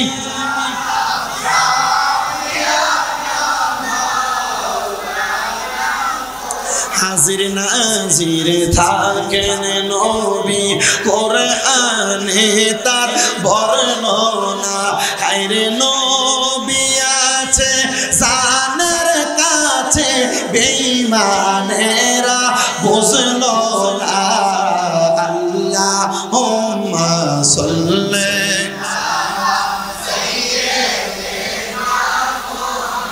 মদনবিয়ানা শাফি। আমার মুসলমান ও নবীর উম্মতের দলেরা, আমার দয়াল নবীজির কন্যা খাতুনে জান্নাত ফাতেমাতুজ জাহরার আরেকটা ছোট্ট কথা, আমার নবী কত মুহাব্বত করতেন। শুধু খাতুনে জান্নাতরে মুহাব্বত করতেন না, যেহেতু মাহফিলের পোস্টারে মাওলা আলী রাদিয়াল্লাহু তাআলা কনফারেন্স দেখা, মাওলা আলীর একটু শানওয়াজ বোঝানোর জন্য আমি একটা কথা বলি, একটু মনোযোগ দিয়ে শোনেন। তারা বিবাহ করেছে, সাংসারিক জীবনে ঝগড়া হয়নি, আর জামাই বোর কাজ হয়নি, বেরিয়ে ছেদ করে যায়নি। ঝগড়া করে মহিলারা চলে যায় না? আল্লাহর নবী রাহমাতুল লিল আলামিন নবীজির কলিজার টুকরা কন্যা খাতুনে জান্নাত ফাতেমাতুজ জাহরা রাদিয়াল্লাহু তাআলা আনহা আমার নবীর সাথে কত সুন্দর কথোপকথন। নবীজির বাড়ির মধ্যে আগমন করলেন। খাতুনে জান্নাতের চেহারাটা ওই দিন একটু মলিন দেখা যায়। কি দেখা যায়? আস্তে কথা কয়, কি দেখা যায়? খাতুনে জান্নাত ফাতেমাতুজ জাহরা রাদিয়াল্লাহু তাআলা আনহার চেহারাটা যখন মলিন দেখা যায়, আমার দয়াল নবী রাহমাতুল লিল আলামিন নবী খাতুনে জান্নাত ফাতেমাতুজ জাহরা রাদিয়াল্লাহু তাআলা আনহাকে দেখা আমার নবীজি খাতুনে জান্নাত ফাতেমাতুজ জাহরার সঙ্গে কথা বলতেছেন। কিন্তু আমার নবীজি খাতুনে জান্নাত ফাতেমাতুজ জাহরাকে প্রশ্ন করে, ও ফাতেমাতুজ জাহরা, আমি তোমার কাছে জানতে চাই, প্রতিদিন তুমি আমার বাড়িতে আসো, কিন্তু আমার আলী রাদিয়াল্লাহু তাআলা আনহু তোমার সাথে থাকে। খাতুনে জান্নাত ফাতেমা বলে, আমার আব্বা জান মুহাম্মাদুর রাসূলুল্লাহ সাল্লাল্লাহু আলাইহি ওয়াসাল্লাম নবী আমারে যখন প্রশ্ন করলেন, খাতুনে জান্নাত ফাতেমা, তোমার আলী রাদিয়াল্লাহু তাআলা আনহু কোথায়, আমার আলী রাদিয়াল্লাহু তাআলা আনহু কোথায়? আমি খাতুনে জান্নাত ফাতেমা মুখটা মলিন করে চুপ রইলাম। আমার দয়াল নবীজি খাতুনে জান্নাত ফাতেমাকে বলে, আমি জানি তুমি আমার আলী রাদিয়াল্লাহু তাআলা আনহুর সঙ্গে ঝগড়া করে আমি নবীজির বাড়িতে আগমন করেছো। এ ফাতেমাতুজ জাহরা, আমি দয়াল নবী বললাম, যাও তুমি আবার তোমার বাড়িতে ফিরে যাও, আমার আলীকে নিয়ে তুমি আমি দয়াল নবীর বাড়িতে প্রবেশ করো। সুরে সুরে বলি সুবহানাল্লাহ। এখান থেকে একটা শিক্ষা, যারা মা বাবা আছেন, আপনারা যারা মেয়ে বিবাহ দিয়েছেন, আপনারা একটা শিক্ষা গ্রহণ করবেন। আপনার মেয়ে যদি কখনো স্বামীর বাড়ি থেকে রাগান্বিত হইয়া ঝগড়া করে বিবাদ করে চলে আসে, আপনারা মেয়েকে কখনো লাই দিবেন না। মেয়েকে বলবেন না, তোমার স্বামী তোমাকে আঘাত করেছে, তুমি এখান থেকে এখানে থাকো, তোমার স্বামীকে একটা মামলা দিয়ে তারপর তারে সিধা করব। এগুলা কোনো মেয়ের মা বাবার কথা হবে না। মেয়েকে আপনি সাথে সাথে স্বামীর বাড়িতে পাঠাইবেন। যদি প্রয়োজন হয়, মেয়েকে কেন আঘাত করেছে, আপনি আপনার ছেলে মেয়ের জামাইকে ডাকবেন, ডাইকা তারা সুন্দরভাবে বোঝানোর চেষ্টা করবেন। কিন্তু যদি কোনো মা বাবা মেয়েকে উল্টা রিয়েক্ট করে তাকে বোঝায়, হ্যাঁ তোমার মারছে, তারা অন্যায় করেছে, তাইলে ওই সংসারে অশান্তি তৈরি হবে, এই সংসার টিকে রাখতে বড় কষ্ট হবে। রহমতের নবী এটাই শিক্ষা দিয়েছে। আমার খাতুনে জান্নাত আমার বাড়িতে হযরত আলী রাদিয়াল্লাহু তাআলা আনহুকে সারা আসার কারণে আমি খাতুনে জান্নাতকে আবার তার বাড়িতে পাঠাইয়া আমার আলী রাদিয়াল্লাহু তাআলা আনহু সহ আমার বাড়িতে আগমন করাইছি। জোরে জোরে বলেন সুবহানাল্লাহ। ও মুসলমান, মদিনাতুল মুনাওয়ারার কিবলা থেকে হাতের ডান দিক বরাবর কুবা মসজিদের যে রাস্তা আছে, এই আমার দয়াল নবীজি হযরত ইমাম হাসান হুসাইন রাদিয়াল্লাহু তাআলা আনহুরে নবীজির কুল মোবারকে নিয়া খাতুনে জান্নাতকে নবীর ডান দিকে নিয়া, হযরত আলী রাদিয়াল্লাহু তাআলা আনহুরে নবীর বাম দিকে নিয়া, হযরত আলী রাদিয়াল্লাহু তাআলা আনহুর আদালতের মধ্যে যে আমার নবী বসতেন, যে জায়গার মধ্যে হযরত আলী রাদিয়াল্লাহু তাআলা আনহু বিচার কার্য পরিচালনা করতেন, আমার দয়াল নবী রাহমাতুল লিল আলামিন নবী ওই মিম্বরের মধ্যে চেয়ারের মধ্যে বৈশা আমার নবী হযরত আলী রাদিয়াল্লাহু তাআলা আনহুরে বলেন, ও আলী রাদিয়াল্লাহু তাআলা আনহু, তুমি তো ইসলামের চতুর্থ খলিফা হয়ে যাইবা। আমি নবী বললাম, আমি নবীর পরে সম্মানিত কয়েকজন সাহাবীর মধ্যে তুমি আলী কাররামাল্লাহু ওয়াজহু একজন। আলী রে, তোমার দ্বারা কখনো কখনো খাতুনে জান্নাত ফাতেমা যেন কষ্ট না পায়। ইয়া রাসূলুল্লাহ, ইয়া হাবিবাল্লাহ। কেন গো? আমার নবী বলেছে, এটার একটাই মাত্র কারণ রে, আমার উম্মতের মধ্যে যে মহিলা উম্মত থাকবে, যারা যদি আমি নবীর আদেশগুলো মাইনা চলে, নিষেধগুলো বর্জন করে, তাদেরকে আমার খাতুনে জান্নাত সুপারিশ করে করে জান্নাতে নিয়ে যাবে। জোরে সোরে করি সুবহানাল্লাহ। আল্লাহুম্মা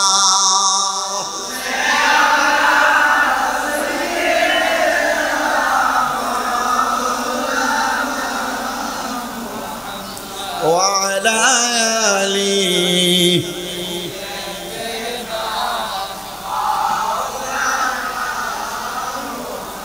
জগৎ পাগল কাবার জন্য, কাবা পাগল মাবুদে পাগল দয়াল নবীজি পাগল উম্মতের। আল্লাহুম্মা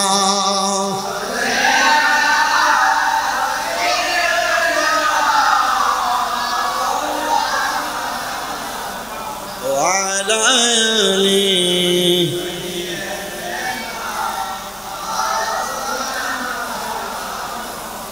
তাহলে যেহেতু কথার ধারাবাহিকতা এই কথাটা আসছে, আমি আপনাদেরকে ইসলামী শরিয়া মোতাবেক স্বামী স্ত্রীর ঝগড়া মীমাংসা, স্বামী স্ত্রীর আচার আচরণের দুই একটা কথা বলে আমি আমার ওয়াজের ইতি টানবো। কষ্ট হবে আপনাদের? আমার নবীজি রাহমাতুল্লিল আলামিন নবীজি দুনিয়ার জমিনে যারা স্বামী স্ত্রী বসবাস করে তাদের ব্যাপারে কয়েকটা হাদিস বলেছেন।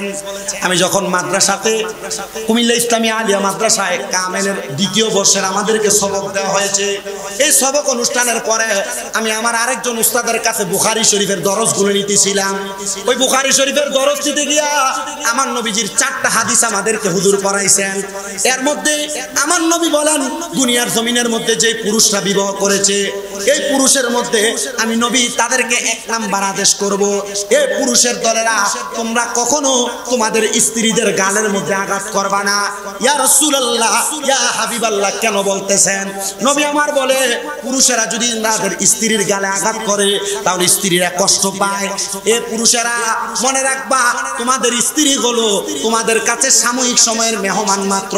তোমরা যদি তোমাদের স্ত্রীদের গালের মধ্যে আঘাত করো তাহলে ওই মেহমান কষ্ট পায়, মেহমান কষ্ট পাইলে স্বয়ং আমার আল্লাহ তাআলা কষ্ট পায়। এটা নবীজির 1 নাম্বার হাদিস। এবার নবী আমার বলে, আমাদের সমাজে পুরুষদের একটা স্বভাব হলো, যদি স্ত্রী কোনো কাজ করতে দেরি হয়, স্ত্রী যদি একটু থেকে একটু বাঁকা কাজ করে তাহলে স্বামীরা তাদেরকে তাদের মা বাবার নাম তুলে গালি দেয় না? স্ত্রীদের মা বাবার নাম তুলে গালি দেয় না? স্ত্রীদের মা বাবার নাম তুলে গালি দেয়।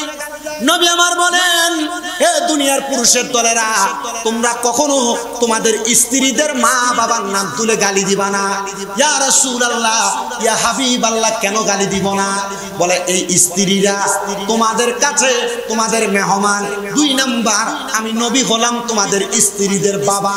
ইয়া রাসূলুল্লাহ, আপনি তো কারোর বাবা না, আপনি তো কারোর বাবার মতো না, কিন্তু আপনি নবী কেন স্ত্রীদের বাবা বলে ঘোষণা দিলেন? নবীজি বলেছেন, পুরুষরা তোমরা তোমাদের নারীদেরকে মা বাবার নাম তুলে গালি দিও না। আপনি নবীজি নারীদের বাবা। নবীজি এটা দিয়ে কি বুঝাইলেন? বলে, তোমরা যখন তাদের মা বাবার গালি দিবা তোমাদের যেন স্মরণ হয় তাদের মা বাবার দায়িত্ব আমি নবীজির হাত মুবারকে আছে। তাহলে আপনি যদি আপনার স্ত্রীকে গালি দেন, গালিটা যাইয়া রাহমাতুল্লিল আলামিন নবীর উপরে পড়বে। এই জন্য কখনো অমুক মারানি জি বলে গালি দিও না, অমুকের বাচ্চা বলে গালি দিও না, কারণ নবীজি বলেছেন আমি নবী হলাম মহিলাদের বাবা। গালি দিস না রে, গালি দিস না, মহিলাদেরকে গালি দিস না। নবী আমার বলে, 3 নাম্বার, তোমরা দুনিয়ার জমিনের মধ্যে তোমাদের স্ত্রীদের প্রতি তোমরা ইনসাফ প্রতিষ্ঠা করো। ইয়া রাসূলুল্লাহ, কেমন ইনসাফ প্রতিষ্ঠা করব বলেন না? যারা 2টা বিবাহ করে, যারা 3টা বিবাহ করে, যারা 4টা বিবাহ করে, তারা এমন ইনসাফ প্রতিষ্ঠা করবা যেন তোমার এক স্ত্রীর সুন্দর ব্যবহারে অন্য স্ত্রীর কলিজার মধ্যে কষ্ট না পায়। জবান খুলে জোরে সোরে পড়ি আল্লাহু আকবার। এবার আসেন, শুধু স্ত্রীরা দুনিয়ার জমিনের মধ্যে সুন্দর আচরণ করবে না, স্বামীরা সুন্দর আচরণ করবে না, স্ত্রীরাও সুন্দর আচরণ করা লাগবে। পর্দার অন্তরালে যে মা বোনেরা শুনতেছেন একটু মনোযোগ দিয়ে শুনবেন। আপনারা কেউ যদি আপনাদের স্বামীর সঙ্গে খারাপ ব্যবহার করেন, মনে রাখবেন একটা মহিলার জন্য তার স্বামী হলো জান্নাত, একটা মহিলার জন্য তার স্বামী হলো জাহান্নাম। নবীজি কেন আপনি বললেন একটা মহিলার জন্য স্বামী জান্নাত, একটা মহিলার জন্য স্বামী জাহান্নাম? নবীজি বুঝাইতেছেন অন্য কোনো কারণ না, এটার কারণ হইল দুনিয়ার জমিনের মধ্যে স্ত্রী যদি তার স্বামীর সঙ্গে ভালো আচরণ করে তাহলে তার স্বামীর সঙ্গে সে জান্নাতে যাবে। যদি বাজে আচরণ করে তাহলে ওই মহিলা তার স্বামীর সঙ্গে বাজে আচরণের কারণে জাহান্নামে যাবে। জোরে সুরে পড়ি নাউজুবিল্লাহ। এ মুসলমান, এ নবীর উম্মতের দলেরা, দুনিয়ার জীবন সুন্দর করার জন্য স্বামী স্ত্রী সুন্দরভাবে চলাফেরা করবে, ভালো আচরণ করবে, সুন্দর ব্যবহার করবে, মুখের ভাষা খারাপ করবে না। এটা আল্লাহ এবং তার রাসূলের কথা, এগুলোর উপর আমল করা লাগবে। আর আসেন, দুনিয়াতে সব আপনার ঠিক আছে, কিন্তু আপনি আপনার মা বাবার কলিজাতে আঘাত দিয়ে রাখছেন। এমন নামাজ দিয়া কোনো লাভ হবে না, এমন রোজা দিয়া কোনো লাভ হবে না, এমন হজ যাকাত দান সদকা কোনো কিছু দিয়া লাভ হবে না। আমি এখানে এখানে যে বসে ওয়াজ করতেছি কোনো স্বাভাবিক অবস্থায় ওয়াজ করতেছি না। আজকে 2 মাস যাবত আমার আম্মা জান ঘরে অসুস্থ অবস্থায় পড়ে আছে। আমার আম্মা জান হাঁটতে পারে না, ভালো মতো দাঁড়াইতে পারে না, নিজে কুলে করে চেয়ারের মধ্যে বসে বাথরুম করায়, প্রস্রাব পায়খানা করাই। প্রস্রাব পায়খানা আমি আমার নিজ হাত দিয়ে পরিষ্কার করেছি 2 মাসের মধ্যে। আল্লাহর কসম করে বলি সকালবেলা নিজ হাতে আম্মা জানকে থেরাপি দেওয়া লাগে। আল্লাহর কসম করে বলি আম্মা জানকে 3 বেলা আমি নিজে আমার হাত দ্বারা ইনসুলিন প্রবেশ করানো লাগে। কিন্তু আমি একটা কথা আমার অন্তরের মধ্যে নিয়েছি, 2017 সাল থেকে আমি ওয়াজ করা শুরু করেছি। আজকে 9 বছর ওয়াজের ময়দানে আমি আমার প্রত্যেক মাহফিলে মা বাবার সম্মান, মা বাবার ইজ্জতের বয়ান করি। আমার এইটাই দিমাগের মধ্যে আসছে, হয়তো আমার আল্লাহ তাআলা আমারে পরীক্ষা করতেছে। শামীম রাজা 9 বছর তো মানুষকে মা বাবার খেদমতের কথা বললা, এখন একটু নিজে খেদমত করো। আল্লাহর কসম করে বলি আমি আমার মার খেদমতে কোনো ত্রুটি রাখি নাই, এখনো পর্যন্ত খেদমত করতেছি। আব্বুজি আপনার খেদমতের কারণে আপনার মা বাবা যেন কষ্ট না পায়। অনেক সন্তান তাদের মা বাপরে বাদ দেয় না, অনেক সন্তান তাদের মা বাপরে খানা দেয় না, অনেক সন্তান মা বাপরে খাওয়ায় কথা সত্য, এক সপ্তাহ এক ভাইয়ের ঘরে, আরেক সপ্তাহ আরেক ভাইয়ের ঘরে খানা দেয়। সন্তান জিজ্ঞাসা করো যার মা বাবা নাই সে তার মা বাপরে খানা দিতে পারে না। এমন অনেক সন্তান এই মাহফিলে বসছে যাদের আব্বা জান অন্ধকার কবরে। আব্বা জান দুনিয়াতে তাদের টাকা পয়সা ইনকাম করে সন্তানকে মানুষ করেছে, কিন্তু ওই সন্তান এখন লাখ লাখ টাকার মালিক, আব্বা জানরে 500 টাকা দিয়ে একটা লুঙ্গি কিনা পরাইতে পারে না। আরে পরাইবা কেমনে? আব্বা জান অন্ধকার কবরে। তোমার মা বড় কষ্ট করে তোমারে মানুষ করেছে, কিন্তু তুমি তোমার মারে 500 টাকা দিয়ে একটা কাপড় কিনা পরাইতে পারো না। আম্মা জান অন্ধকার কবরে। সন্তান যাদের মা বাবা কবরে, এখানে আপনারা বসেছেন, অনেকের মা নাই বাবা নাই, মাহফিলটা হচ্ছে আলহামদুলিল্লাহ, আগামী তো হবে। আমি মাত্র 10 জন সন্তান চাই যারা মাকে ভালোবাসে, বাবাকে ভালোবাসে, নগদ 1000 করে টাকা প্রদান করবে এই মাহফিলের জন্য, জান্নাতের বাগানের জন্য।